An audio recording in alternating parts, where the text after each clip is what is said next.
wind guide you. Greetings, Arngir. Well, I need to learn the shout that was used to defeat Alduin. Where did you learn of that? Who have you been talking to? I think it's fairly obvious, but just in case you want to be sure, it was the Blades. They helped me find out about it. The Blades, of course. They specialize in meddling in matters they barely understand. Their reckless arrogance knows no bounds. They have always sought to turn the Dragonborn from the path of wisdom. Have you learned nothing from us? Would you simply be a tool in the hands of the Blades to be used for their own purposes? Hold on a minute. The Blades just want to defeat Alduin, don't you? What I want is irrelevant. This shout was used once before, was it not? And here we are again. Have you considered that Alduin was not meant to be defeated? Those who overthrew him in ancient times only postponed the day of reckoning. They did not stop it. If the world is meant to end, we'll just so be it.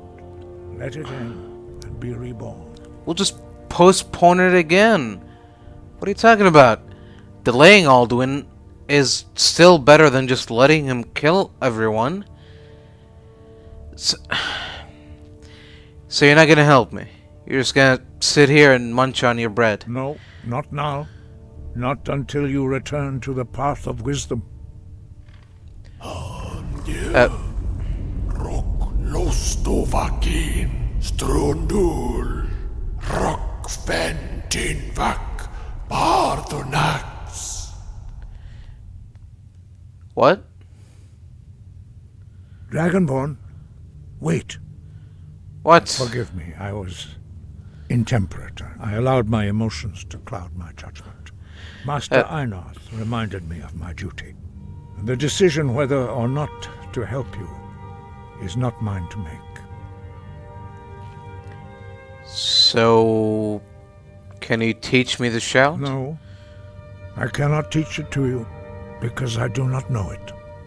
It is called Dragon Rend, but its words of power are unknown to us. We do not regret this loss. Dragon Rend holds no place within the way of the voice.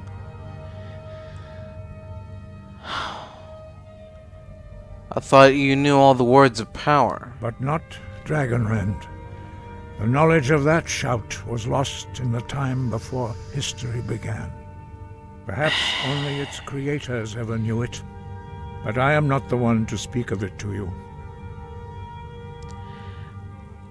What's so bad about Dragonrend? It was created by those who had lived under the unimaginable cruelty of Alduin's dragon cult. Their whole lives were consumed with hatred for dragons, and they poured all their anger and hatred into this shout. When you learn a shout, you take it into your very being. In a sense, you become the shout. In order to learn and use this shout, you will be taking this evil into yourself. I see. But the shout is lost. So how can I defeat Alduin now? Only Paarthurnax, the master of our order, can answer that question, if he so chooses.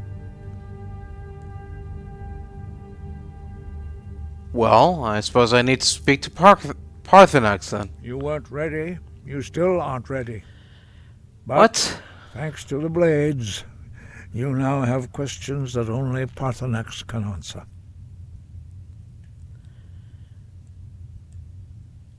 Why haven't I met Paarthurnax yet? What do you mean I'm not ready? He lives in seclusion on the very peak of the mountain. He speaks to us only rarely, and so do you. Outsiders. Being allowed to see him is a great privilege.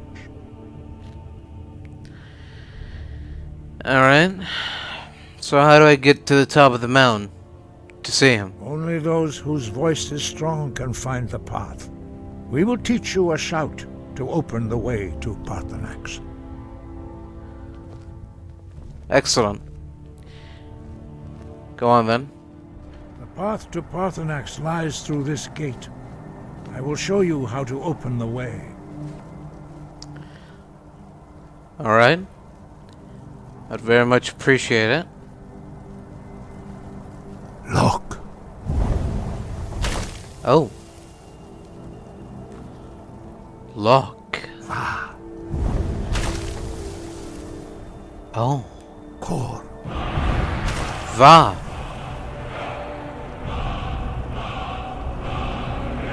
Core. Lock. Va. Core. I will grant you my understanding of clear skies. This is your final gift from us, Dragonborn. Use it well. I understand. I'll do my best.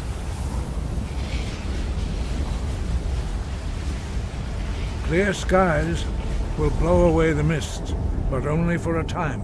The path to Parthenax is perilous, not to be embarked upon lightly.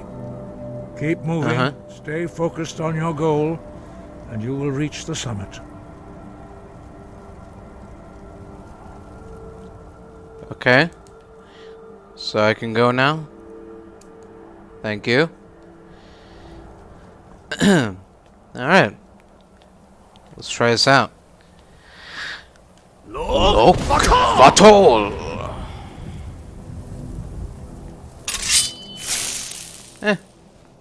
Not bad.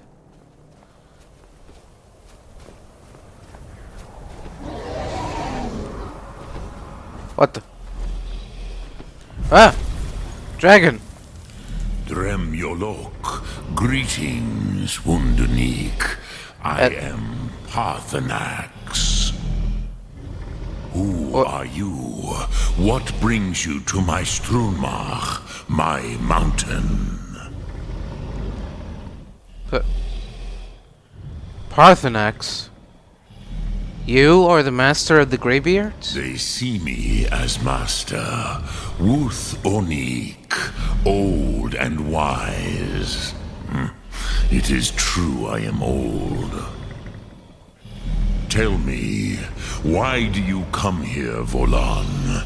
Why do you intrude on my meditation? I need to learn the Dragon Wrench shout. Can you teach me? Drem. Patience.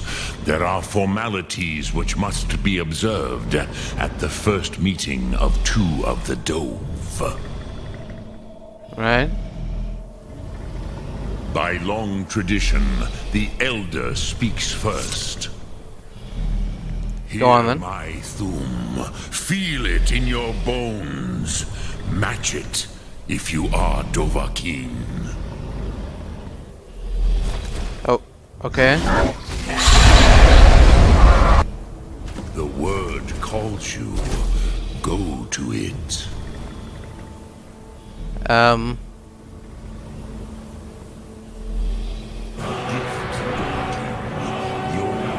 Understand fire as the Dove do. Oh. Well, I already have that one.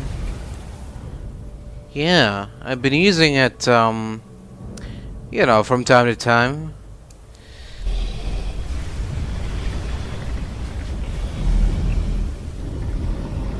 Now, show me what you can do. Greet me not as mortal, but as Dova. Okay.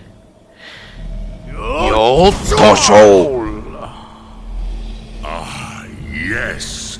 How's that? Sosedo Vlastmul. The dragon blood runs strong in you. It is long since I had the pleasure of speech with one of my own kind. Hello. So... Oh. And he's going up. Alright. Where is he go? Oh. So, you have made your way here to me. No easy task for a jaw, mortal. Even for one of Dova Sos, dragon blood. What sauce, would you yeah. ask of me? I got that Dova sauce in me. I want you to teach me the dragon run chant. I have expected you, Proda. Right? You would not come all this way for Tinvak with an old Dova. No. Well, you seek your weapon against Alduin. yeah.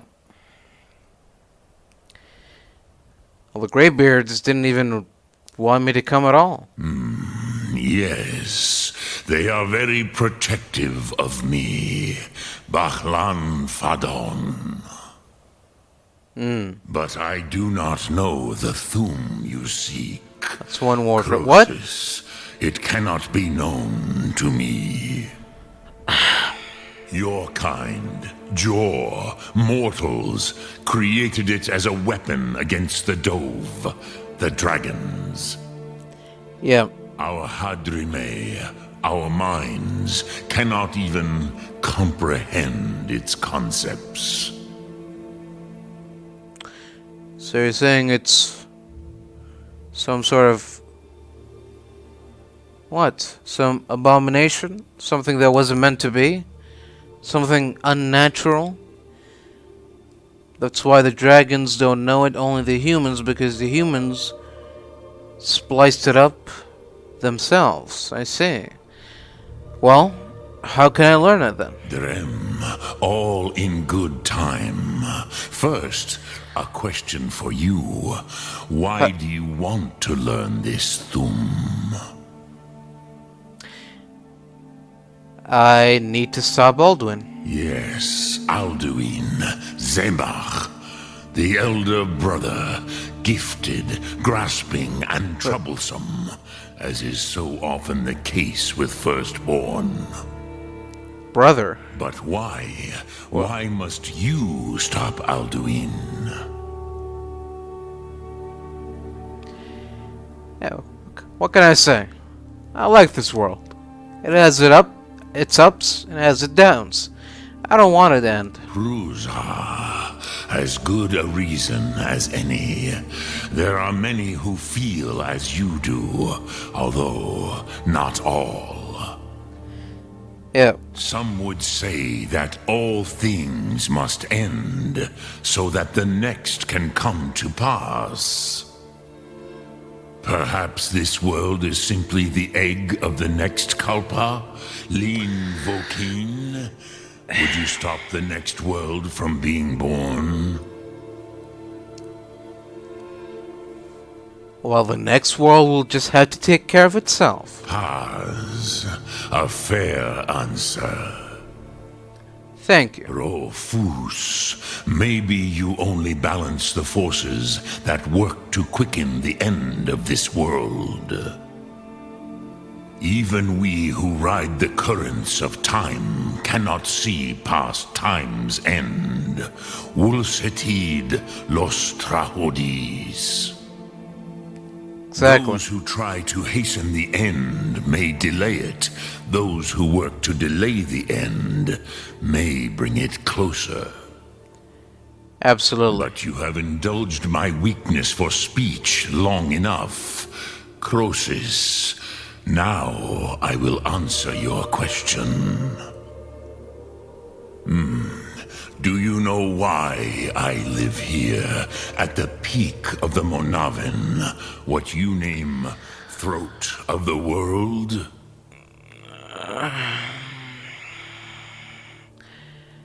I don't know. Dragons, mountains. It's kind of where they live, right?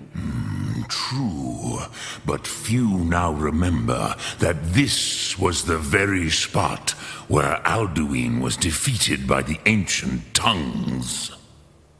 Varucht Unslad. Perhaps none but me now remember how he was defeated. Using the Dragon Run shout, right? Yes and no. Viknus Nikron. Alduin was not truly defeated either. If he was, you would not be here today seeking to defeat him. True. The Nords of those days used the Dragonrend shout to cripple Alduin, but this was not enough. Ok Mulag Unslad. Right. It was the Kell, the Elder Scroll. They used it to cast him adrift on the currents of time. An Elder Scroll. What's that? How to explain in your tongue? The Dove have words for such things that Jor do not. It is an artifact from outside time. It does not exist, but it has always existed. Rahwalan. They are fragments of creation. The Kelly, Right. Elder Scrolls, as you name them, they have often been used for prophecy. Yes, your prophecy comes from an Elder Scroll. But this is only a small part of their power. Zofa Suryek. So I'm gonna be using an Elder Scroll to fulfill and accomplish a prophecy foretold by an Elder Scroll. It's a little bit meta, I guess. Are you saying... So, you're saying the ancient Nord sent Alduin forward in time? Not intentionally. Some hoped he would be gone forever. Forever lost. Meye. I knew better. Tidbo Amativ. Time flows ever onward. One day he would surface. Which is why I have lived here. For thousands of mortal years, I have waited. I knew where he would emerge, but not when. Well, how does any of this going to help me? Tid Krent. Time was shattered here because of what the ancient Nords did to Alduin. Right. If you brought that Kell, that Elder Scroll back here to the Tid Ahran, the Time Wound, with the Elder Scroll that was used to break time, you may be able to cast yourself back to the other end of the break. You could learn Dragonrend from those who created it. So... where am I supposed to find an Elder Scroll? Croesus, no. I know little of what has passed below in the long years I have lived here. Right. You are likely better informed than I. I guess I'll try asking the Orzmer Lawkeeper at the College of Winterhold. Trust your instincts, Dovahkiin. Your blood will show you the way. I actually prefer to use my eyes. Let's see here.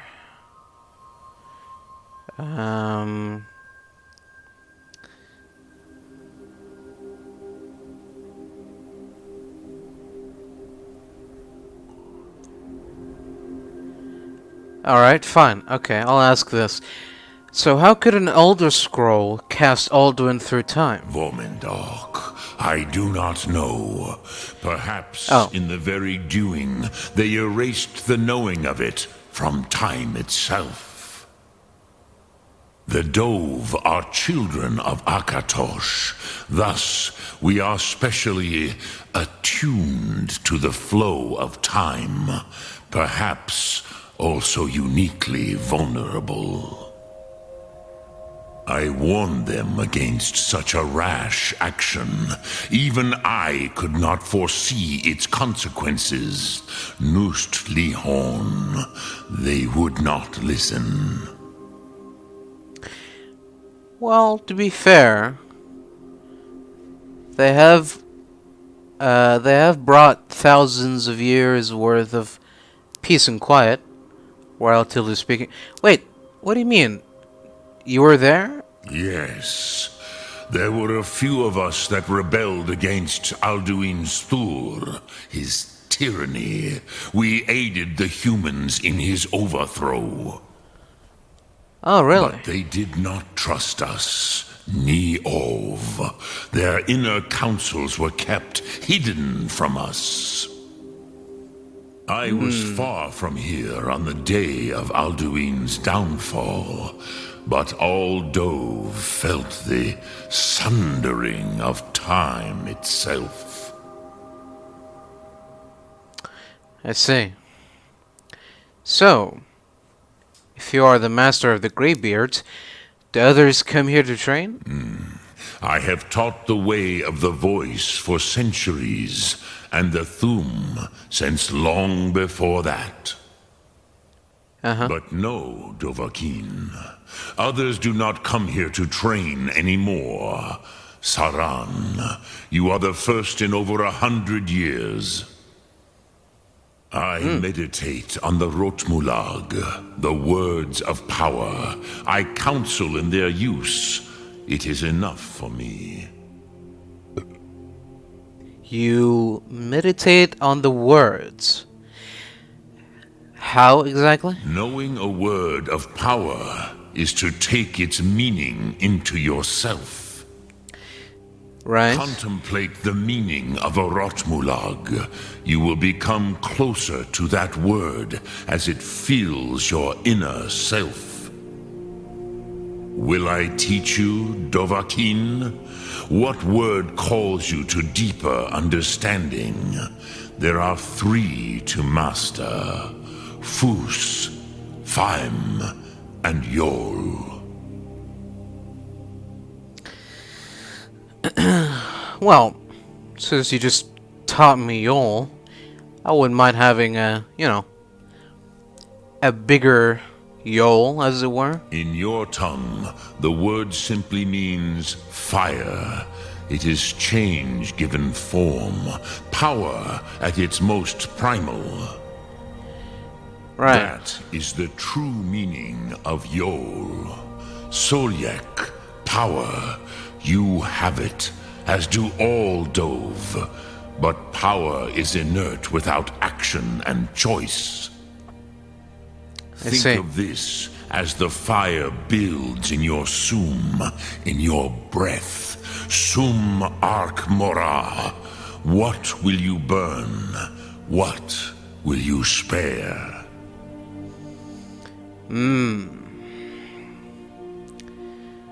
Alright, well, I'll be off now then. Hopefully, when I return, I'll be here with an Elder Scroll. Farewell, Parthenax. Drem Yolok, greetings. I said farewell. Lok Thum. See ya. All this knowledge might have been lost were it not for you. Greetings, Zorag. If you got any Elder Scrolls lying around here somewhere? And what do you plan to do with it? Do you even know what you're asking about? Or are you just someone's errand boy? Well, a little bit of both. Do you have one here? You think that even if I did have one here, I would let you see it? It would be kept under the highest security. The greatest thief in the world wouldn't be able to lay a finger on it.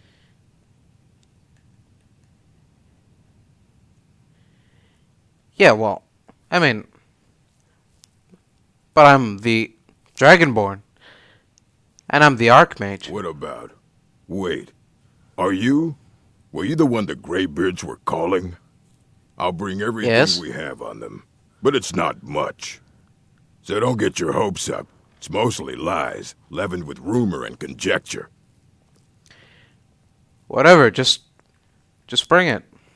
Fight well. Show me what you got. Let's put your knowledge to use here. Let's put your library to the test. Let's put your collection to the test. Try not to spill anything on them. You're not just gonna give me... If you could just, like, summarize it for me... Orag? Okay, no, we're not gonna do that. Ruminations on the Elder Scrolls by Septimus Cygnus, College of Winterhold. Imagine living beneath the waves with a strong-sided blessing of most excellent fabric, holding the fabric over your gills. You would begin to breathe, drink its warp and weft. Through the plant matter fibers imbue your soul. The wretched plankton would pollute the cloth until it stank to heavens of prophecy. This is one manner in which the scrolls first came to pass. But we are the sea. Oh, but are we the sea? Or the breather, or the fabric, or are we the breath itself? Can we flow through the scrolls as knowledge flows through, being the water, or are we the stuck morass of sea filth that gathers on the edge? Imagine again, this time but different, a bird cresting the wind is lifted by a gust and down by a stone, but the stone can come from above, if the bird is upside down. Where then did the gust come from, and which direction? Did the gods send either, or has the bird decreed their presence by her own mind-making? The old side of the scrolls makes a turning of the mind such that relative positions are absolute in their primacy. I ask you again to imagine for me. This time you are beneath the ground, a tiny acorn planted by some well-meaning elf maiden of the woodlands for her pleasure. You wish to grow, but fear what you may become. So you push off the water, the dirt, the sun, to stay in your hole.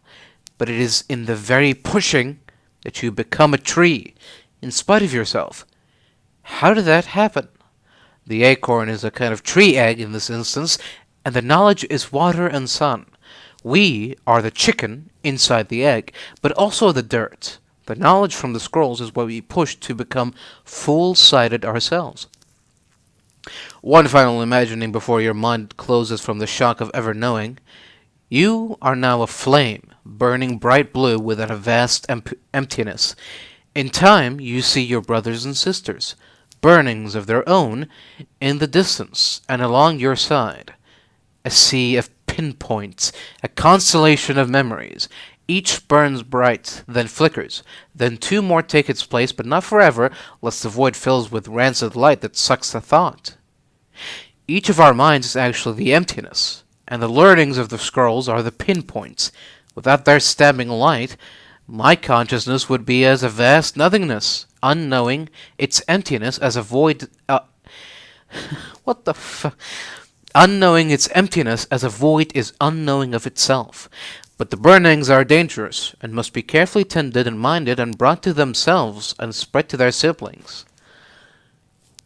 What? I didn't understand any of that. Okay, fine. The Elder Scrolls are a big deal, and a big part of our life, I guess. Still can't really... I didn't really find anything about how or where to find any of them. Maybe here we'll find something. Or I guess by looking up, by finding the author of that book, Septimus, whatever, Sagittarius, Effects of the Elder Scrolls. It is widely known among scholars that the Elder Scrolls contain a certain hazard in their very reading. The mechanism of the effects has at present been largely unknown. Theories of hidden knowledge and divine retribution were the subject of idle speculation with little investigation. I, Justinius Paulinius,